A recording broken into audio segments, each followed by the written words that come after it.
Universitas Teknologi Sumbawa, Prodi Ilmu Komunikasi, dan sekarang saya berada di kelas Vkom 4A.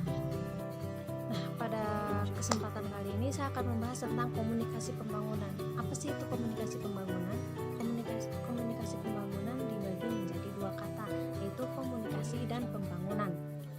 Komunikasi yang berarti seorang komunikator mengirim pesan ke komunikan melalui media pesan dan mengharapkan timbal balik dari sang komunikan tersebut sehingga komunikasi menjadi komunikasi yang efektif.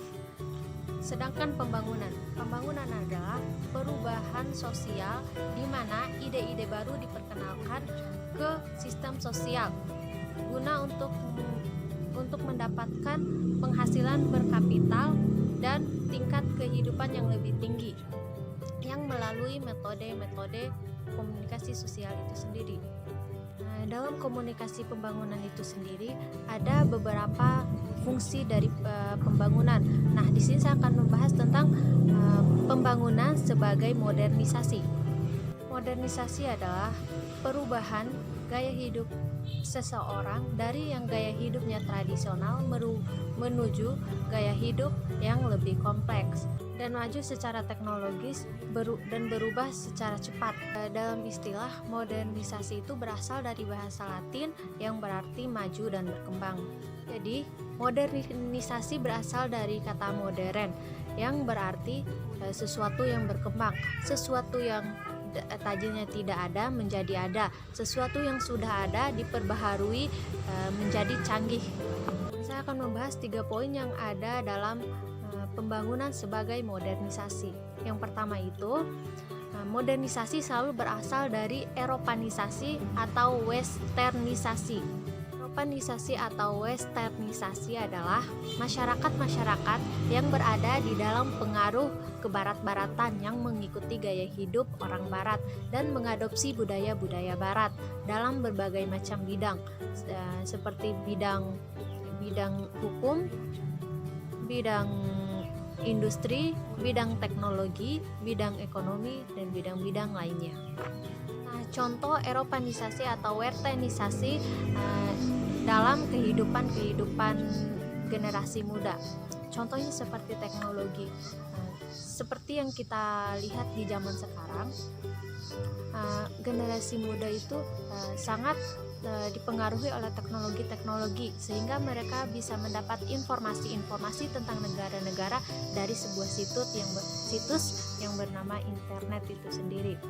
Dari situs-situs internet juga mereka bisa melihat kehidupan dan gaya hidup orang-orang barat. Jadi mereka bisa mengikuti gaya kehidupan orang barat itu sendiri. Jadi mereka berada dalam pengaruh dan mengikuti budaya-budaya barat.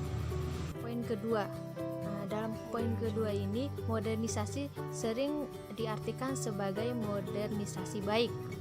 Nah, dalam modernisasi ini memang ada sisi negatif dan sisi positifnya.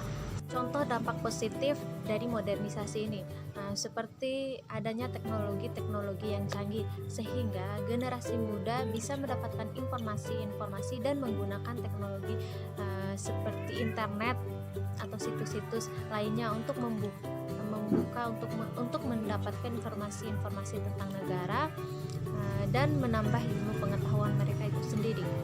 Poin ketiga itu modernisasi tidak berdimensi tunggal. Contohnya seperti gaya hidup orang barat.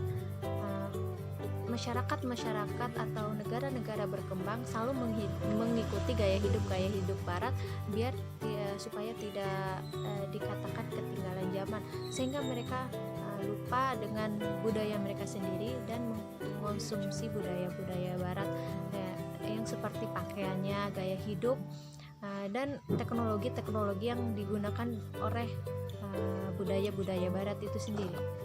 Karena memang pembangunan itu tidak lepas dari modernisasi itu sendiri, karena sebuah perubahan yang baik berasal dari modernisasi sehingga perubahan itu menjadi perubahan yang lebih bermanfaat untuk masyarakat luas. Sekian pemaparan saya tentang pembangunan sebagai modernisasi. Lebih dan kurangnya saya mohon maaf. Wabillahi taufiq wal hidayah. ya. Wassalamualaikum warahmatullahi wabarakatuh.